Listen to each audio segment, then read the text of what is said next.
నమస్తే కిరణ్ గారు. నమస్తే సౌజన్య, చెప్పండి. పోతే కొంతమంది యూట్యూబర్స్ వాళ్ళ రివ్యూస్ కనుక మనం చూస్తే పూల చొక్క అనేటువంటి వ్యక్తి కావచ్చు, ఆర్ఎల్స్ బార్బెల్ పిచ్ అనేటువంటి ఒక యూట్యూబర్, ఇంకొంతమంది యూట్యూబర్స్ ఉన్నారు. సో కంప్లీట్లీ దే సెడ్ ఏంటి అని అంటే గేమ్ చేంజర్ అనేది కంప్లీట్గా నెగిటివ్ ఉంది, అసలు ఏం బాగాలేదు, హైప్ క్రియేట్ చేశారు, అంత రీచ్ రాలేదు, వేస్ట్ ఆ సినిమా చూడడం అన్నట్టుగా వాళ్ళు రివ్యూ ఇచ్చారు. దాని గురించి మీరు క్రియేట్ చేశారంటే అసలు హైపే లేదు. నన్ను అడిగితే హైప్ లేదు సినిమాకి. ఎందుకు లేదంటే మీరు ట్రైలర్ రిలీజ్ అయ్యేంత వరకు హైప్ లేదు సినిమాకి. ట్రైలర్ ఎప్పుడైతే రిలీజ్ అయిందో అప్పుడు బజ్ క్రియేట్ అయింది సినిమా మీద. చాలా బాగుంది కదా స్టోరీ లైన్ చాలా బాగుంది. మనకి పాత సినిమాల్లో ఒక జెంటిల్మెన్ తీసుకున్నా, ఒకే ఒక్కటి తీసుకున్నా, ఈ సినిమాలన్నీ ఒక సామాజిక ఇతివృత్తాన్ని మనకు చెప్తాయి, సమాజంలో ఒక మంచి సందేశాన్ని ఇస్తాయి. ఆ సందేశాన్ని ఒక కమర్షియల్ ఫార్ములాలో చెప్పడమే శంకర్ మార్క్. ఆ శంకర్ మార్కుని చేశారు. అంటే ఇప్పుడు మనం ఒకటి మాట్లాడుకోవాలి. ఫస్ట్ డే మనము కొన్ని సినిమాలు వచ్చినప్పుడు ఆ సినిమాల్లో సినిమా బాగుంది అనుకున్నప్పుడు కూడా ఒక రకమైన నెగిటివ్ ఇస్తారు. ఏమని, హీరో స్మగ్లరా, హీరో దొంగని హీరోగా చూపిస్తారా, స్మగ్లర్ని హీరోగా చూపిస్తారా, లేకపోతే దోపిడీదారుని హీరోగా చూపిస్తారా, ఏం ఇస్తున్నారు సమాజానికి మెసేజ్ మీరు అంటారు కొంతమంది రివ్యూవర్స్. వీళ్ళే మరి వాళ్ళ హీరోని ఒక ఉదాత్తమైన పాత్రలో చూపించారుగా గేమ్ చేంజర్లు. మరి మీరు ఇప్పుడు సమాజానికి మెసేజ్ ఇవ్వాలిగా, ఈ సినిమా బాగుందిరా బాబు, ఈ సమాజానికి కావాల్సిన సినిమా. ఇవాళ ఏదైతే పొలిటికల్ సిచ్యువేషన్ ఉందో ఆ సిచ్యువేషన్ డీల్ చేస్తుంది ఈ సినిమాని చూడాలి అని చెప్పేసి మనం ప్రమోట్ చేయాలి కదా. అంటే స్మగ్లర్ని హీరోగా యాక్సెప్ట్ చేసిన జనం కోసం పనిచేసే వ్యక్తిని యాక్సెప్ట్ చేయకుండా చేస్తున్నారు అంటారా యూట్యూబర్స్ ని? ఎందుకంటే complete game changer movie release అయినప్పటి నుంచి నెగిటివ్ టాకే వస్తుంది, పాజిటివ్ టాక్ కంటే నెగిటివ్ వినిపిస్తుంది. మీరే అంటున్నారు కదా, కొంతమంది పని కట్టుకొని నెగిటివ్ చేశారు. ఇంతకుముందు మీరు అన్నారు చాలా మంది ట్వీట్లు చేస్తున్నారు. ఓవర్ నైట్ కి చూసుకుంటే more than 1 lakh about tweets ఉన్నాయి. అంత ఉద్యమం రూపంలో మీకు అట్లా ట్వీట్లు చేస్తారు. అది కూడా ఎవరు అంటే Allu Arjun and junior NTR fans కలిసి డిజాస్టర్ గేమ్ చేంజర్ అనేటువంటి హ్యాష్ ట్యాగ్ ని క్రియేట్ చేసి 1 lakh అబౌట్. అంటే అర్థం ఏంటి, మీరు ఈ సినిమాని కావాలని, ఈ సినిమాని ఫెయిల్ చేయాలని పనిగట్టుకొని ఒక ఉద్యమ రూపంలో దీన్ని డిజాస్టర్ అంటున్నారు. కానీ సినిమా నేనేమంటున్నాను, నేను పవన్ కళ్యాణ్ గారి జీవితాన్ని పోలుస్తున్నా సినిమాలో. ఆయన ఒక భావజాలాన్ని ఈ సినిమాకి కీలకమైన పాయింట్గా తీసుకున్నారు. సో ఆయన కూడా డబ్బు లేని రాజకీయాలని 2019లో అర్థం చేసుకోవాలా, కొంచెం టైం పట్టింది అర్థం చేసుకోవటానికి. సినిమాను కూడా ఇవాళ అర్థం చేసుకొని సినిమాకి ఎక్కడానికి టైం పడుతుంది. ఇవాళ టైం పట్టినా ఈ సినిమా ఎందుకు హిట్ అవుద్దని చెప్తాను చూడండి. 10 రోజుల పాటు సెలవులు ఉన్నాయి. 1వ రోజు 2వ రోజు వీళ్ళు నెగిటివ్ స్ప్రెడ్ చేయొచ్చు. 3వ రోజు 4వ రోజు నుంచి మళ్ళీ సినిమా మామూలుగా జనం ఒకసారైనా చూద్దాం రామ్ చరణ్ సినిమా కదా అని వెళ్తారు. అప్పుడు సరైన టాక్ వస్తుంది. అప్పుడు బాగానే ఉంది సినిమా, మంచి సినిమా, మంచి మెసేజ్ ఓరియంటెడ్ సినిమా, ఒక మంచి క్యారెక్టర్. ఈ క్యారెక్టర్ అసలు ఐఏఎస్ ఆఫీసర్ అంటే ఎంత గొప్ప క్యారెక్టర్గా మనం వేరే ఏ సినిమాలో మనం చూడాలి, అంత గొప్ప క్యారెక్టర్గా చూపించారు. ఇవాళ మనం గుర్తుంచుకోవాల్సింది ఇంకొక చాలా కీలకమైన పాయింట్స్ టచ్ చేశారు శంకర్ గారు. సీజ్ ద షిప్ అన్నారు పవన్ కళ్యాణ్ గారు, సీజ్ ద గోడౌన్ అన్నాడు రామ్ చరణ్. సేమ్ ఈ అక్రమ బియ్యం రవాణాకు సంబంధించిన అంశాన్ని ప్రస్తావించాడు. ఆ మిల్లర్లు ఎవరి దగ్గర అయితే గోడౌన్లో ఇవాళ ఆంధ్రప్రదేశ్ జరుగుతున్నదే రియల్ ఇన్సిడెంట్స్ ని రీల్ చేశారు, సినిమాలో చూపించారు. పవన్ కళ్యాణ్ ఏ రకంగానైతే దాడి చేసి ఆ బియ్యాన్ని పట్టుకున్నాడో రామ్ చరణ్ ఐఏఎస్ పాత్రలో అదే పని చేస్తాడు. ఇవాళ రంగనాథ్ గారు ఇక్కడ హైడ్రా కమిషనర్గా ఉన్నారు. హైడ్రా కమిషనర్గా ఉన్న రంగనాథ్ గారు ఏ రకంగానైతే అక్రమ బిల్డింగ్లను కూల్చివేశారో సినిమాలో ఐఏఎస్ ఆఫీసర్గా రామ్ చరణ్ అదే పని చేస్తూ ఉంటాడు.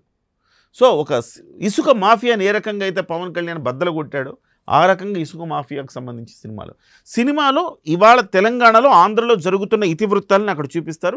ఆ రామ్ చరణ్ క్యారెక్టర్ అదే పని చేస్తూ ఉంటుంది, సమాజానికి ఏదైతే కావాలో చేస్తుంది. ఫస్ట్ థింగ్ అది. రెండవ అంశం, ఇవాళ కొంతమంది రాజకీయ నాయకులు కూడా భుజాలు తడుముకునే పరిస్థితి. ఈ క్యారెక్టర్ మనల్ని పోలుందా? తండ్రి శవాన్ని ఆడబెట్టుకొని రాజకీయం ఎలా చేస్తాడు కొడుకు అనేది. సో ఇవాళ కొంతమంది భుజాలు తడుముకుంటారు, ఏంటి కొంపతీసి మన క్యారెక్టర్ని కావాలని పెట్టాడా అని. సో పెట్టుకోవడం ఉండొచ్చు. కాబట్టి రాబోయే రోజుల్లో వాళ్ళు స్పందించే అవకాశం ఉందనుకోవచ్చా? ఉంటుంది, డెఫినెట్గా ఉంటుంది. అందుకే కదా ముందస్తుగా దీన్ని ఫ్లాప్ చేసేస్తే ఒక పని అయిపోద్దని ఫ్లాప్ చేయాలని ప్రయత్నం చేస్తూ ఉన్నారు. ఇంకొక అంశం ఇక్కడ మనం చెప్పుకోవాలి.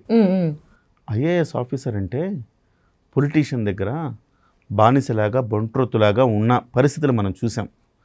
గతంలో వైఎస్ రాజశేఖర రెడ్డి గారి హయాంలో అనేక మంది ఐఏఎస్ ఆఫీసర్లు ఐపీఎస్ ఆఫీసర్లు కటకటాల పాలయ్యారు. అప్పుడు చాలామంది ఒత్తిడి తెచ్చి వాళ్ళతో పని చేయించుకొని వాళ్ళ జీవితాలను అలా చేశారని.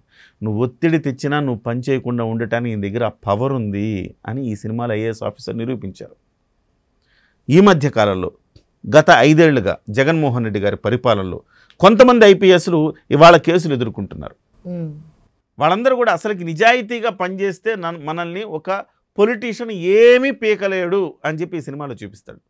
ఐఏఎస్ ఆఫీసర్కి ఉన్న విశేషమైన అధికారాలు ఏ స్థాయిలో ఉన్నాయి అని చూపిస్తారు.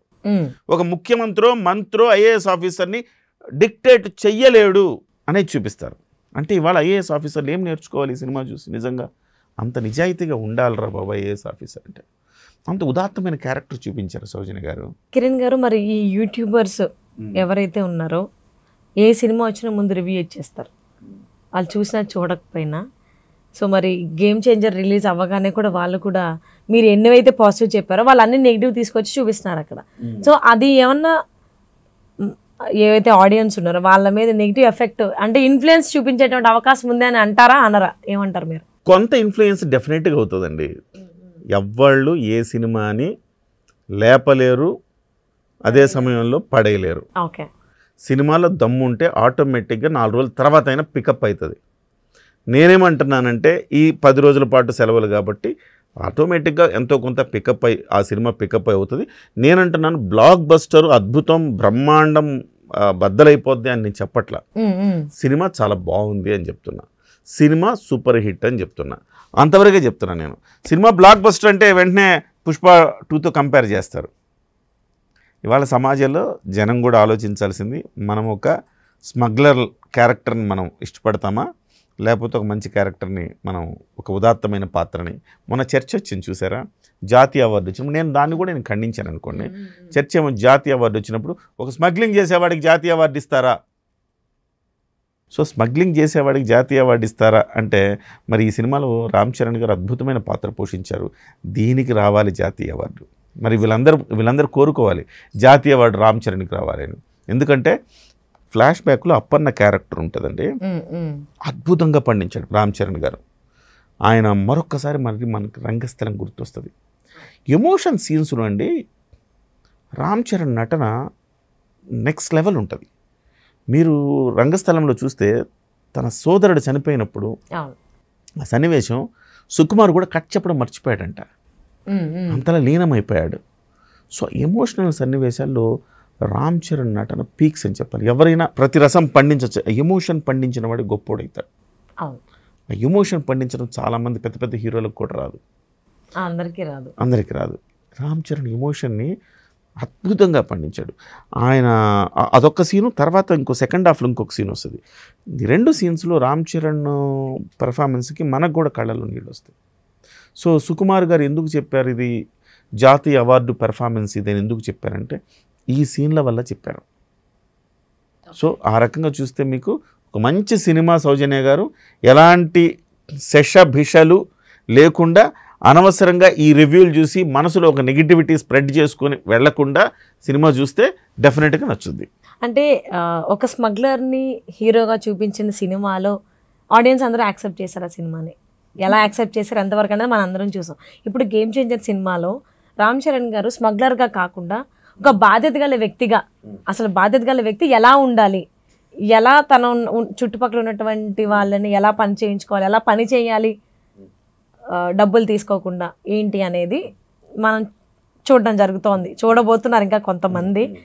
సో మరి ఈ 2 క్యారెక్టర్స్లో ఆడియన్స్ ఎవరికి ఎక్కువ ఓటేసేటువంటి అవకాశం ఉంది? చిన్న అంటే స్టార్టింగ్ ప్రాబ్లం అనుకోవచ్చా గేమ్ చేంజర్ విషయాల్లో? పుష్ప 2 కలెక్షన్ బీట్ చేస్తుందని నేను చెప్పను. ఎందుకంటే పుష్ప 2 వచ్చిన సందర్భం వేరు, పుష్ప 2 అనేది సెకండ్ వెర్షన్. పుష్పతో వచ్చిన రెండు సినిమాలకి నేను కంపారిజన్ చేయట్లేదు, క్యారెక్టర్ వైస్ చెప్తాను. స్మగ్లర్ ని యాక్సెప్ట్ చేసిన ప్రజలు ఆడియన్స్ బాధ్యత గల వ్యక్తిగా రామ్ చరణ్ గారు చేసిన ఆ క్యారెక్టర్ ని యాక్సెప్ట్ చేస్తారా? టైం పడుతుంది. జగన్మోహన్ రెడ్డిని యాక్సెప్ట్ చేసిన ప్రజలు ఇవాళ పవన్ కళ్యాణ్ యాక్సెప్ట్ చేశారా లేదా? టైం పడుతుంది, కొంచెం టైం పడుతుంది. స్మగ్లర్లు లేకపోతే ఇలాంటి వాళ్ళని ఒక రోజులో యాక్సెప్ట్ చేయొచ్చు, వెంటనే అది ఒక రకమైన ఎమోషన్ క్రియేట్ చేసి యాక్సెప్ట్ చేయొచ్చు. అదే సమయంలో మంచివాడిని అర్థం చేసుకోవడానికి కొంచెం టైం పట్టచ్చు. సో ఒక 2-3 రోజులు పోతే ఆటోమేటిక్గా రామ్ చరణ్ క్యారెక్టరైజేషన్ కావచ్చు, రామ్ చరణ్ నటనతోటి ఆ సినిమాని ఏ రకంగా మోసాడు అనేది ఒకసారి చూస్తే కనుక డెఫినెట్గా ప్రజలు ఆదరిస్తారని నేను అనుకుంటున్నాను.